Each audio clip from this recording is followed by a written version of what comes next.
اعوذ باللہ من الشیطان الرجیم بسم اللہ الرحمن الرحیم اذ قال ربک للملائکۃ انی خالق بشرا من طین۔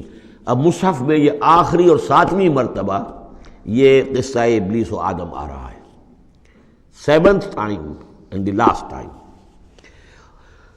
جب کہا تھا آپ کے رب نے فرشتوں سے کہ میں بنانے والا ہوں ایک بشر من طین، ایک انسان بنانے والا ہوں مٹی سے۔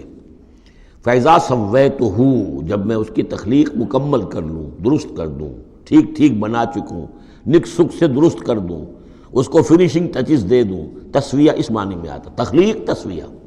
سبح اسم ربک الاعلی الذی خلق فسوی والذی قدر فہدی، تو تخلیق کے بعد تسویہ ہے، یہ وہاں انشاءاللہ اس پر تفصیل سے بات ہوگی۔ فَإِذَا سَوَّيْتُهُ، جب میں اسے پورا بنا لوں، وَنَفَخْتُ فِيهِ مِن رُوحِي، اور اس میں میں اپنی روح میں سے پھونک دوں، فَقَعُوا لَهُ سَاجِدِينَ، تو گر پڑنا اس کے سامنے سجدے میں۔ اب یہ روح ہی کو ضرور نوٹ کیجئے، اور فَإِذَا سَوَّيْتُهُ وَنَفَخْتُ فِيهِ مِن رُوحِي فَقَعُوا لَهُ سَاجِدِينَ، تو گویا کہ مسجود ملائک ہونا آدم کا اس روح ربانی کی بنیاد پر ہے۔ اس سے پہلے وہ آدم جو بھی کچھ ہے، جب تک کہ روح نہیں پھونکی گئی ہے اس وقت تک وہ مسجود نہیں ہے۔ اس کا رتبہ مقام جو بھی ہے وہ اس روح ربانی کی وجہ سے ہے جو اس میں پھونکی گئی ہے۔ فسجد الملائکۃ کلھم اجمعون، یہ آیت جو کہ تو پہلے بھی آ چکی ہے، کس قدر زور ہے، سجدہ کیا تمام فرشتوں نے، سب کے سب نے جمع ہو کر، اکٹھے ہو کر، الا ابلیس، نہیں کیا ابلیس نے۔ استکبر وکان من الکافرین، اس نے استکبار کیا، گھمنڈ کیا، اور وہ کافروں میں سے ہو گیا یا کافروں میں سے تھا۔ پہلے ہی سے اس میں کفر تھا، چھپا ہوا تھا، تکبر تھا، چھپا ہوا تھا، اب وہ کفر اور تکبر جو وہ سامنے آ گیا۔ جیسے منافقین کا نفاق غزوہ احزاب کے موقع پر ان کی زبانوں پر آ گیا۔ قال یا ابلیس ما منعک ان تسجد لما خلقت بیدی، اور کہا اللہ نے، اے ابلیس کیا ہوا تجھے، کس چیز نے منع کیا، کس چیز نے روکا کہ تو سجدہ نہ کرے اس کو جسے میں نے اپنے دونوں ہاتھوں سے بنایا ہے۔ اب یہ یدیہ جو ہے یہ خاص طور پر قابل غور ہے، دونوں ہاتھوں سے بنانے سے کیا مراد ہے؟ یا تو قرآن میں ایدی بھی آتا ہے، اپنے ہاتھوں سے، ایدینا، تو وہ تخلیق جو ہم نے ان کے لیے جو بنائے ہیں، چوپائے بنائے، اپنے ہاتھوں سے بنائے ہیں، ہم لہا مالکون، یہ سورہ یاسین میں آ چکی ہے۔ لیکن دونوں ہاتھوں سے بنانا میرے نزدیک اس کا مطلب یہ ہے کہ دو عالم جو ہیں، عالم خلق اور عالم امر، ان دونوں کو اللہ نے جمع کیا ہے آدم میں اور انسان میں۔ ایک ہی ہستی ہے اللہ، الا لہ الخلق والامر، خلق اور امر دونوں اسی کے ہیں، یہ دونوں عالم اسی کے تسلط میں ہے، اسی کی حکومت قائم ہے، امر پر بھی، عالم امر اور عالم خلق پر بھی۔ اب فرشتہ صرف عالم خلق سے متعلق ہے، اس کا اس عالم امر سے متعلق ہے، اس کا کوئی وہ حیوانی جسد نہیں ہے، اس کی کوئی بھوک نہیں ہے، اس کو کوئی پیاس نہیں ہے، اس میں کوئی نر اور مادہ نہیں ہے، ان کے کوئی جنسی جذبہ کچھ نہیں، عالم امر کی شے۔ باقی یہ جنات ہیں، ان کے اندر یہ سارا عالم خلق کی شے، ان میں روح کا سوال ہی نہیں۔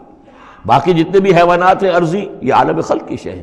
انسان واحد مخلوق ہے اللہ کی، جس میں پھر دونوں چیزیں آ کر جمع ہوئی ہیں کہ عالم خلق سے ہے اس کا حیوانی وجود، یہ جسم جو بنا ہے، یہ مٹی سے بنا ہے، اور لیکن اس کے اندر اللہ نے لا کر وہ امانت جو ہے عالم امر کی روح، وہ جو ہے اس کے اندر پھونکی ہے۔ انا عرضنا الامانۃ علی السماوات والارض والجبال فابین ان یحملنها واشفقن منها وحملها الانسان، اس میں بھی میں یہ بات عرض کر چکا ہوں۔ تو خلقتہ بیدی، میں نے اپنے دونوں ہاتھوں سے بنایا اسے۔ اب اس کو استعارے میں بھی لیا گیا ہے، اس معنی میں کہ بڑے اہتمام سے بنایا، میں نے دونوں ہاتھوں سے بنایا ہے، تو اشرف المخلوقات ہے۔ وہ بات بھی صحیح ہے کہ اللہ تعالیٰ کی کریشن کا کلائمیکس، اللہ تعالیٰ کی یوں سمجھیے کہ اس کی کلائمیکس جو ہے، نقطہ عروج جو ہے اس کی تخلیق کا، وہ انسان ہے۔ قال یا ابلیس ما منعک ان تسجد لما خلقت بیدی استکبرت ام کنت من العالین، کیا تم نے غرور کیا، استکبار کیا، یا تو ہے ہی بہت بڑے درجے میں تھا، کوئی تیرا درجہ بہت بلند تھا؟ قال انا خیر من، اس نے کہا صحیح ہے بات، اے اللہ میں اس سے بہتر ہوں۔ اس کے سامنے روح ہے ہی نہیں، اس کے سامنے صرف آدم کا جسد خاکی ہے، حیوانی ہے، تو جھوٹ نہیں کہہ رہا اس کے اعتبار سے، اس کے مشاہدے کے اعتبار سے بات صحیح ہے کہ یہ تو مجھ سے کم تر ہے۔ خلقتنی من نار وخلقتہ من طین، مجھے تو نے بنایا آگ سے، اس کو بنایا مٹی سے۔ قال فاخرج منها فانک رجیم، سوال یہ ہے کہ اللہ حکم دے رہا ہے تم سجدہ کرو، تو تم نے اللہ کے حکم کی تو نافرمانی کی ہے نا۔ فاخرج منها، نکل جاؤ اب یہاں سے، فانک رجیم، تم مردود ہو گئے ہو، وان علیک لعنتی الی یوم الدین، اور اب تم پر آخرت کے دن تک، اگلے وہ جزا و سزا والے دن تک تم پر لعنت رہے گی، میری لعنت۔ قال رب فانظرنی الی یوم یبعثون، اس نے کہا کہ پروردگار پھر مجھے ذرا مہلت دے اس دن تک جب کہ یہ دوبارہ اٹھائے جائیں گے، آدم اور اس کی نسل پوری کی پوری۔ قال فإنک من المنظرین، اللہ تعالیٰ نے اسی یعنی استحقار کے انداز میں ٹھیک ہے جاؤ تمہیں یہ دی گئی مہلت جو تم نے مانگا ہے، گرانٹڈ۔ الی یوم الوقت المعلوم، اس وقت کے دن تک جو معلوم ہے، طے شدہ ہے، یوم یبعثون جب آنا ہے اس وقت تک کے لیے تمہیں مہلت دے دی گئی۔ قال فبعزتک لأغوینہم اجمعین، اب اس نے کہا جب تو نے مجھے مہلت دے دی ہے تو اے اللہ تیری عزت کی قسم، تیرے اقتدار اور اختیار کی قسم، میں ان سب کو گمراہ کر کے رہوں گا، الا عبادک منہم المخلصین، سوائے اس میں سے تیرے وہ بندے جنہیں تو خود اپنا بنا لے۔ مخلص، مخلص نہیں، مخلص۔ قال فالحق والحق اقول، اب حق ہے اور میں تو کہتا ہی حق ہوں، میری ہر بات حق ہوتی ہے۔ لَأَمْلَأَنَّ جَهَنَّمَ مِنْكَ وَمِمَّنْ تَبِعَكَ مِنْهُمْ أَجْمَعِينَ، تو میں بھی بھر دوں گا پھر جہنم کو تجھ سے اور جو بھی ان میں سے تیری پیروی کریں گے ان سب سے جہنم کو بھر کر رہوں گا۔ قُلْ مَا أَسْأَلُكُمْ عَلَيْهِ مِنْ أَجْرٍ، اب یہ بات بتا کے اب حضور سے کہا جا رہا ہے نبی کہیے میں نے تم سے اس پر کوئی اجرت تو نہیں مانگی، میں تمہیں یہ خبریں سنا رہا ہوں، غیب کی وحی جو مجھے آ رہی ہے وہ سنا رہا ہوں، ازل کے جو واقعات ہیں جو اس وقت ہوئے تھے وہ باتیں بتا رہا ہوں، تو میں نے تو اس پر کوئی تم سے اجرت نہیں مانگی، تم سے کوئی انعام طلب نہیں کیا۔ قُلْ مَا أَسْأَلُكُمْ عَلَيْهِ مِنْ أَجْرٍ وَمَا أَنَا مِنَ الْمُتَكَلِّفِينَ، اور یہ بھی تم جانتے ہو، اچھی طرح جانتے ہو، قَدْ لَبِثْتُ فِيكُمْ عُمُرًا، میں تمہارے مابین ایک عمر گزار چکا، میں متکلف نہیں ہوں۔ متکلف کون ہے؟ تکلف کرنے والا۔ اب تکلف ہر اعتبار سے ہوتا ہے، ایک جیسے ہم جسے کہتے ہیں ایک شاعر ہوتا ہے فطری شاعر اور ایک متشاعر ہوتا ہے۔ وہ شاعر فطری نہیں ہوتا، وہ بڑی محنت کرتا ہے، جوڑ توڑ کے کوئی سیکھتا ہے، عروض سیکھتا ہے، یہ سیکھتا ہے، کوئی الفاظ کا ذخیرہ جو ہے جوڑتا ہے، پھر وہ کچھ شعر کہتا ہے، وہ تکلف کے ساتھ شعر کہنا۔ ایک ہے جسے آپ کہتے ہیں آمد اور ایک وہ ہے کہ آورد، بڑی محنت سے مشقت سے کوئی آپ نے کمپوز کیا ہے۔